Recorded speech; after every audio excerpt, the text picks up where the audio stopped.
Que travessia você tem vivido na sua vida esses dias?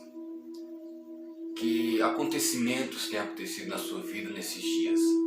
Nesse ano ruim, nesses meses difíceis? Quero falar aqui com você sobre travessia com Jesus no barco, com Jesus na vida. O nosso texto está em Marcos 4, verso 35. Naquele dia, sendo já tarde, disse-lhes: passemos para outra margem. E eles, despedindo a multidão, o levaram assim como estava no barco. E outros barcos seguiram. Ora, levantou-se grande temporal de vento, e as ondas se arremessavam contra o barco, de modo que mesmo já estava a encher-se de água. E Jesus estava na popa dormindo sobre o travesseiro. Eles o despertaram e lhe disseram: Mestre, não te importa que pereçamos? Eu quero falar aqui de travessia. O que é uma travessia? Travessia é sair de um lugar e chegar a um outro lado. O problema não é na hora de sair e no final quando chega. O problema está no meio da travessia. Eu sempre costumo dizer que os grandes problemas acontecem no meio de uma caminhada. É o cansaço, a dificuldade, a fadiga. Por isso Jesus disse em Mateus 18, versículo 20, que onde tiverem 2 ou 3 reunidos no nome dele, ele estaria presente no meio deles. Então Jesus precisa estar no meio. O que me chama a atenção aqui é que na verdade Jesus ele chama os seus discípulos e ele diz: atravessemos para um outro lado. Há aqui um imperativo, há uma ordem aqui. E os discípulos de Jesus, pelo menos a metade deles, eram pescadores. Não só pescadores, mas homens que tinham um negócio, bom negócio na marina de Jerusalém. Naquele lugar, por exemplo, Tiago e João, que tinha ali um ofício específico de pescaria, e tinha Pedro como sócio. Todos esses homens, a maioria deles eram pescadores. Homens que tinham e que convivia com a experiência de estar no mar.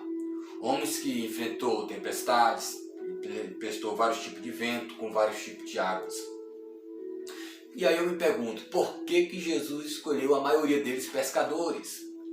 Você vai me dizer, é porque Jesus faz de homens pescadores de alma? Muito bem. Mas na verdade tinha um motivo maior, talvez você nunca tenha pensado nisso. Um dos transportes mais velozes da época era o barco. Imagine Jesus em pouco tempo percorrendo vários lugares de jumento. Não tinha? Você acha que ele tinha de quê? De jatinho particular? Um Uber, um Cabify? Nada disso. Jesus precisava de barco, ou pelo menos de alguém que conhecia de barco. Aí você vai, então Jesus precisava de um barqueiro. Não, e sim. Só que Jesus poderia muito bem contratar um barqueiro, fazer uma locação de alguém que trabalhava com barco, só que não ia dar certo, porque barqueiro que fazia locações de barco, que trabalhava não como pescador, mas como locação de barco, eles não colocariam o seu barco nas águas que pescadores colocariam. Barqueiro que não vive do ofício, não vivia do ofício da pescaria, não ia a águas que pescador ia. Pescador sim, enfrentava qualquer tipo de águas para trazer para casa um bom resultado de pescaria. A gente vai ver vários exemplos de Pedro, Tiago e João, em alguns momentos tendo a pescaria frustrada e insistindo, porque viviam da pesca e não voltavam para casa enquanto não tivessem uma boa pesca. Jesus precisava não só de quem entendesse de barco, mas que também quem entendesse de situações, de acontecimentos em tempestades e também conhecesse aquelas águas. Por isso Jesus vai chamar pelo menos a metade deles de pescadores. E é interessante aqui porque a ordem é: atravessemos para outro lado. Jesus poderia aqui dar uma aula, um tutorial sobre travessia. Jesus poderia aqui muito bem, nesse texto, dizer: olha, vamos atravessar para o outro lado, mas eu vou falar primeiramente para vocês, dar uma aula do que é travessia. Jesus poderia muito bem dizer: vamos atravessar para o outro lado, mas eu vou dizer aqui o que é uma travessia primeiro. Jesus não dá uma aula de tutorial sobre travessia. Por quê? Porque estes homens que Jesus chamou para atravessar, a maioria deles já entendia muito bem sobre essa travessia. Não seria a primeira vez que eles estavam atravessando para um outro lado. Não seria a primeira vez que eles estavam entrando no barco. Não seria a primeira vez que eles estavam indo para outra margem. Eram pescadores, já estavam acostumados de entrar no barco e atravessar. Jesus está chamando e convidando aqui pessoas que já tinha experiência com toda essa situação, para repetir a mesma situação, atravessar mais uma vez para o outro lado. E é interessante aqui porque, verso 36, e eles despedindo a multidão. Quem? Os discípulos despediram a multidão, tá? E o levaram assim como estava, num barco. Então, Jesus não chamou aqui a multidão para entrar no barco. Jesus chamou a multidão agora foi despedida, e os discípulos entram no barco. Há uma situação particular aqui. E Jesus chama pessoas que já tinham experiência com aquela situação, para mais uma vez, passar pelaquela situação. E aonde eu trago aqui uma edificação para a tua vida, que Deus só permitiu você passar por essa situação ruim, porque Ele sabia que você tinha estrutura e capacidade de suportar. Jesus só chamou você para atravessar e para passar por esse momento difícil, porque Ele sabia que você já tinha passado por a mesma situação ou situação piores. E não iria pular do barco. Jesus só chamou para você, atravessamos para o outro lado, vamos lá, eu quero te mostrar um novo patamar, eu quero te mostrar agora um novo momento, eu quero te mostrar agora mas está do outro lado. Só que você já sabe como vai ser a travessia, você já sabe como vai ser os momentos. Aí os discípulos fizeram o quê? Despediu a multidão, versículo 36, e levaram-no como estava. O interessante não é seguir a ordem de Jesus. O interessante é que não é só dizer, opa, para atravessar eu vou. O que os discípulos fizeram? O levaram assim como estava. Jesus precisa estar no barco. Barco, dentro da simbologia, é a nossa vida. Jesus precisa estar no barco. Então você precisa ter uma preocupação de sim atravessar, conhecer um novo horizonte. Glória a Deus por isso. Mas tem a preocupação aqui de colocar Jesus no barco, trazer Jesus para dentro do barco, para dentro do seu casamento, da sua vida, da sua casa, sua vida familiar, da sua vida profissional. Coloque Jesus no centro de tudo para dar certo. Porque se Jesus não estiver no centro de tudo, as coisas vão dar errado e vão ficar sendo errado. Os discípulos pegam Jesus, colocam no barco e agora sim, vamos lá e vamos atravessar. Só que o maior problema aqui está no meio do percurso. Não é no começo, nem no final. Está no meio do percurso. Porque no meio vem o cansaço, a fadiga. No começo a gente até vai bom. Tem um dito popular que diz por aí, não importa a situação como começa. O importante é como ela vai terminar. Porque muita gente começou cantando, muita gente começou o ano e fez tanto projeto, fez tantos sonhos e infelizmente não estão mais em nosso meio. O grande problema está no meio do percurso. No meio. Jesus precisa estar no meio. Jesus precisa onde o alvo, o centro da atenção vai ser Ele. Jesus ainda é o centro do Evangelho, o centro de tudo. E Ele precisa estar no meio. Aí os discípulos pegaram aqui, os discípulos que tinham experiência com vento, com tempestade, com tudo, levaram Jesus e foram para a travessia. Até aí tudo certo. Aí o versículo 37. Ora, levantou-se grande temporal de vento, e as ondas se arremessavam contra o barco, de modo que o mesmo já estava a encher-se de água. Sabe qual é o grande problema? O grande problema é quando achamos que Jesus é o bilhete da loteria. O grande problema é quando achamos que Jesus é o pezinho de coelho. É a ferradura atrás da porta, como muitos supersticiosos acreditam que isso traz uma boa sorte. O fato de Jesus estar no barco não vai te isentar do vento passar por ele. O fato de Jesus estar num barco não vai deixar teu barco isento de vento. Não, mas somente os outros barquinhos aqui que me seguiam que vai passar o vento. Não, o seu barco também, mesmo Jesus estando nele, o vento vai soprar. E olha, então que diferença faz chamar Jesus para o barco ou não? A diferença vai estar quando o vento soprar, o teu barco não vai afundar, mas o vento vai vir. Fique tranquilo. Eu costumo dizer, quando as coisas aparentemente começam a ficar ruins, fique tranquilo que vai piorar, mas depois vai melhorar. A gente precisa entender que o fato de Jesus estar num barco não quer dizer que o vento não vai soprar, porque vai soprar. O vento algumas vezes vai soprar na família, no casamento, em vários momentos da sua vida vai soprar. Jesus está no barco, mas o vento ainda assim vai soprar.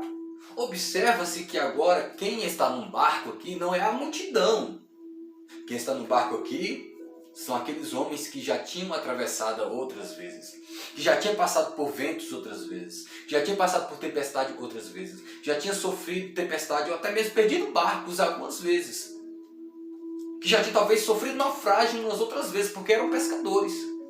Enfrentava aquelas marés rochosas do Mar da Galileia e qualquer água para trás de uma boa pescaria. E agora eles pegam Jesus, colocam num barco, e o nosso mal é achar que só porque Jesus está num barco, o vento não pode soprar. Só porque Jesus está na casa, o casamento não pode entrar em uma crise. Só porque Jesus está num barco, a porta não pode fechar. Só porque Jesus entrou num barco, não pode dar nada errado. Pode acontecer. Não estamos isentos disso. Jesus poderia dar uma aula aqui de como seria a travessia. Não precisou dar uma aula porque ele já chamou pessoas para atravessar, pessoas que já conheciam isso, que entendiam isso. E ele falou, vamos lá, vamos atravessar para o outro lado. Pronto, o resto você já sabe como que é. Então, querido, a travessia, mesmo Jesus estando no barco, vai vir vento, vai vir tempestade. O barco só não vai afundar, mas o vento vai balançar para um lado e para o outro. E eles o despertaram e disseram, mestre, não te importa que pereçamos? E eu penso na cena, eu fico imaginando a cena. Homens que já tinham experiência em toda aquela situação agora estão desesperados. E aonde está Jesus? Dormindo. Imagine alguém dormindo em um barco com vento, com tempestade, com vento balançando e homens gritando de medo. E Jesus está dormindo. Jesus, ele tem um nível de confiança que deu a nós. E se ele falou, olha, vamos atravessar para o outro lado, é porque primeiramente ele sabe que você colocou ele no barco e você disse, vamos lá, Senhor, eu confio no Senhor. E pronto. Ele está dizendo, tudo bem, você não vai nadar e morrer na praia. Você vai nadar e chegar do outro lado. Você vai atravessar e chegar do outro lado. Jesus tem uma certa tranquilidade porque ele não chamou meninos para atravessar para o outro lado. Jesus tem uma certa tranquilidade aqui porque ele sim não conhecia de barco. Talvez sabia como fazer como carpinteiro, mas não como manusear, como manejar. Ele estava tranquilo porque ele sabia que tinha homens que tinham de ter o controle da situação nas mãos. E mesmo assim estão desesperados. E não é normal, Valmir, se desesperar, não é louvável. Mas é normal, é aceitável. Porque o vento, quando a gente vai aconselhar alguém, é fácil. Ver o vento soprando no barco de alguém, a gente vai lá e ajuda. Agora, quando o vento sopra em nosso barco, a gente parece perder o controle da situação. É compreensível se desesperar. O que não podemos é pular do barco. Só que quando a gente se desesperar, a gente tem que respirar fundo, ficar tranquilo e dizer, peraí, Jesus está no barco. Tem um dito popular, não é texto bíblico, tem um dito popular que diz, faça a tua parte e eu te ajudarei. Faz sentido. Não é texto bíblico, mas faz sentido. O que a gente pode fazer nesse momento aqui de desespero? Claro, clamar, chamar Jesus. E segundo, meu irmão, começa a fazer a tua parte, faça alguma coisa, não fique de braços cruzados esperando o milagre acontecer. Aquilo que você pode fazer, eu entendo uma forma que aquilo que Deus nos capacitou para fazer, o Senhor não vai fazer, Ele nos capacitou para fazer. E o que é que a gente pode fazer nesse momento? Pega uma caneca, pega um balde, começa a tirar a água de dentro do barco para o barco não afundar. O que você pode fazer? Segura bem no leme e diz, não, peraí, não vai afundar não, Jesus está presente, vamos segurar o tranco, vamos aguentar o tranco. O que você pode fazer? Começa tirando água, não fique de braços cruzados esperando o milagre. Não fique esperando de braços cruzados acontecer um milagre tranquilamente, você não pode, coisas que você pode fazer, você não faz. Não fique esperando um milagre acontecer na tua área, na tua vida, no teu trabalho, na tua família. Coisas que você pode fazer e você não faz esperando um milagre. Jesus está onde? Está no barco. Está tranquilo, porque Ele te chamou para atravessar, para chegar do outro lado. Ele te chamou para passar por essa situação. Ele permitiu você passar por essa situação, porque Ele sabia que você já tinha passado pela mesma situação ou situações piores. Mas vamos se eu nunca tiver passado, mas já ouviu falar de alguém que passou. Me lembro de Eliseu. Quando Eliseu pega a capa de Elias e diz, aonde está o Deus de Elias? O Jordão se abre. Eliseu nunca tinha feito aquilo, mas parece que ele está dizendo, agora eu quero ver, eu já vi acontecer, agora eu quero ver acontecer comigo. A gente precisa entender que mesmo Jesus estando no barco, vamos passar alguns vendavais, vamos passar algumas tempestades. Não, Valmir, não é esse evangelho aí que eu queria não, mas é esse evangelho que Jesus pregou. É me seguir, me segue, pega a sua cruz e me siga. Então a gente vai atravessar e vamos chegar do outro lado. Querido, você não vai nadar e morrer na praia. Se você não morreu até aqui, não é agora que você vai morrer. Às vezes está tão perto de você chegar do outro lado e você desiste no meio. Sem saber que está pertinho da margem e você desiste no meio. Ah, mas eu achava que Jesus estava no meio e passou tudo isso. Jesus está presente. O barco não afundou, não. O vento só está balançando, tá? O barco só está indo para um lado para o outro, não virou, não capotou, não tombou, não teve naufrágio aqui. Mas mesmo assim eles estão desesperados. Por quê? Há uma anomalia aqui.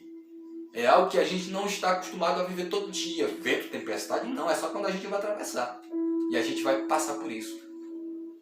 Bom, para não ficar longo o vídeo, eles clamaram, acordaram Jesus. E no versículo 39, Jesus acalma o vento e o mar e obedece. E aí o versículo 40, Jesus diz: por que sois assim, tímidos? Como é que não tendes fé? Claro que talvez o contexto do sermão, o contexto aqui da bronca de Jesus, talvez foi bem mais agressiva, né? Mas cadê a fé de vocês? Porque vocês passaram por tudo isso. E vocês estão passando agora, a situação passou por situações piores.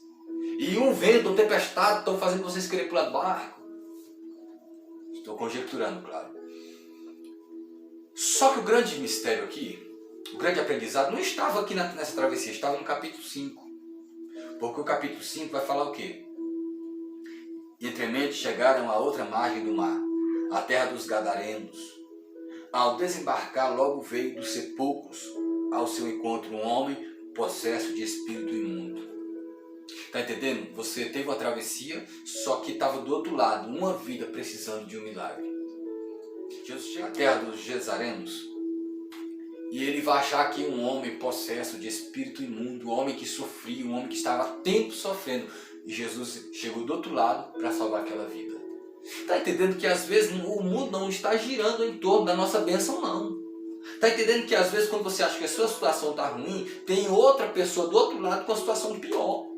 E às vezes Deus vai permitir você fazer essa travessia, chegar do outro lado, só para alguém receber o milagre.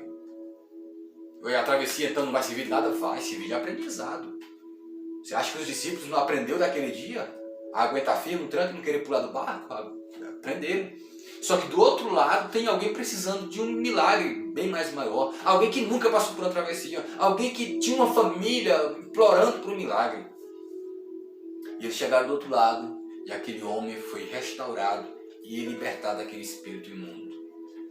Bom, eu concluo dizendo que Deus só permitiu você passar por esse momento ruim porque Ele sabe que você é capaz de suportar.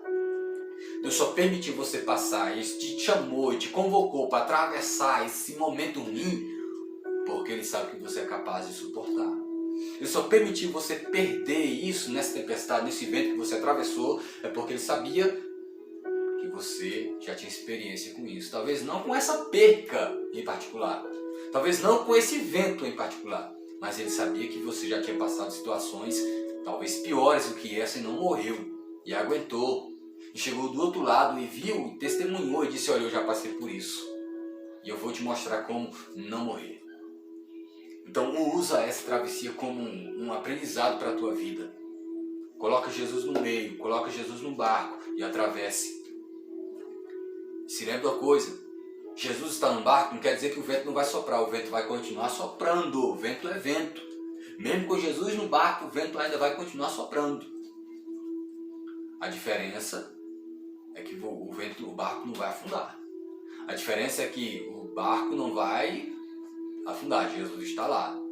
Pode se desesperar? Pode, mas se recompõe, respira fundo e fala: não, peraí, eu vou clamar ao Senhor e as coisas vão voltar ao normal. Eu vou chegar do outro lado. E irá chegar do outro lado.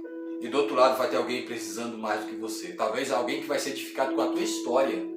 Talvez alguém que vai ser edificado com o testemunho que você vai levar. Talvez alguém vai ser edificado com a tua viagem que durou do outro lado. Você chegou lá. Como você chegou não vem ao caso. Cansado, se arrastando, abatido, triste, mas chegou. Tá certo? Chegou vivo, não pula do barco. Ah, Pedro pulou do barco, amigo. Pedro pulou do barco porque Jesus não estava no barco. Jesus estava vindo para o barco. Por isso ele pulou. Se Jesus estiver no barco, não pule não, querido. Não pule. Se dentro do barco, onde Jesus está, o vento está soprando e você está dizendo que está ruim, imagine fora do barco. Volte para o Senhor. Volte para Jesus. Volte a ter um encontro com o Senhor e aprenda a superar os ventos e as tempestades. Que Deus abençoe tua vida em nome de Jesus.